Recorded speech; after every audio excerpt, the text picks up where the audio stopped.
হ্যাঁ দেখুন, প্র্যাকটিক্যালি আমাদের চেম্বারে তো আমরা এরকম অনেক পেশেন্ট দেখি, আর আমরা পেশেন্টদেরকে রেজাল্ট দিচ্ছি, পেশেন্টদেরকে অ্যাচিভেন্সি কন্ট্রোল মানে নর্মালে নিয়ে আসছি। যে পেশেন্ট ইনসুলিন নিচ্ছে সেই ইনসুলিন বন্ধ করছি আমরা। যে পেশেন্ট দিনে 4 বার ডায়াবেটিক ওষুধ খাচ্ছে সেই ওষুধগুলোকে আমরা বন্ধ করছি।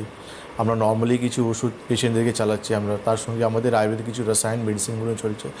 বেসিক্যালি কী হয়ে গেছে যে আমি কতটা আমার শরীরকে নিয়ে কিউরিয়াস রয়েছে, আমি আমার এই ডায়াবেটিস কি আমি অ্যাকসেপ্ট করে নিয়েছি যে আমি এই রোগ হয়েছে, তাহলে এই রোগটাকে নিয়ে আমাকে চলতে হবে, বা আমি চাইছি যে না এই রোগটাকে আমি আমার শরীরটাকে সারাবো।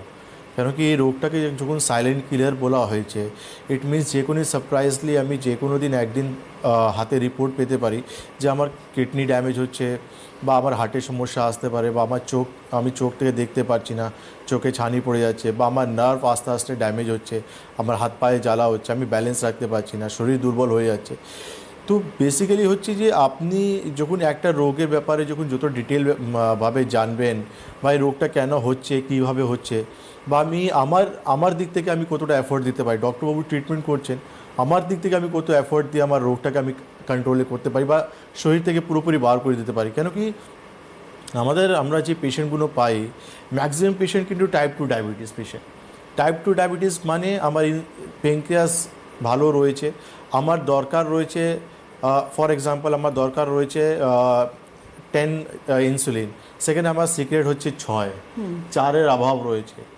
তো আমাকে কি করা দরকার, বা আমাকে কী ধরনের লাইফস্টাইল লিড করা উচিত, বা কী ধরনের মেডিকেশন, বা এমন কি দরকার যেটা কি আমার অর্গানসকে আবার কি আমি রিভার্স করতে পারি। এইখান থেকে আমি তাহলে শুরুটা করি যে ডায়াবেটিস রোগটা কেন হয়, এই রোগটা হওয়ার পিছনে কারণটা কি কি?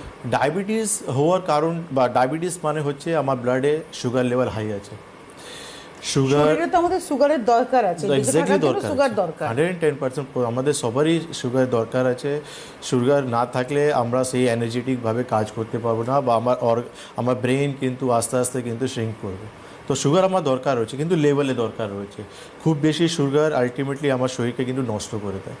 তো যখনই লেভেল বাড়ে আমাদের, বা সুগার আমরা কনজিউম করি, বা কার্বোহাইড্রেট খাবারগুলো আমরা খাই, এই প্যানক্রিয়াস থেকে যে হরমোন রয়েছে, আমাদের ইনসুলিন সিক্রেট হয়, সেটা গিয়ে আমাদের কিন্তু কাজ করে আমাদের সুগারকে ব্রেকডাউন করে সেল পর্যন্ত নিয়ে যায়, আর কাজে লাগিয়ে দেয়। কিন্তু ওটাই প্রবলেম হয়ে যায় যে কোথাও না কোথাও আমরা এমন লাইফস্টাইল লিড করছি যেখানে কিন্তু আমরা খুব বেশি আমার শরীরে কিন্তু সুগারের প্রোডাকশন বাড়াচ্ছি আমরা, মানে খাওয়া দাওয়ার মাধ্যমে, লাইফস্টাইলের মাধ্যমে, ওবেসিটির মাধ্যমে আমরা এমন বাড়িয়ে দিচ্ছি তাকে যে আমার ইনসুলিন ততটা কিন্তু প্রোডাকশন হচ্ছে না, কাজ করতে পারছে না, বা ওকে এত অ্যাক্টিভলি আমরা ওভার অ্যাক্টিভলি কাজ করাচ্ছি আমরা, যেটা একটা সময় পর সে টায়ার্ড হয়ে পড়ছে। এখানে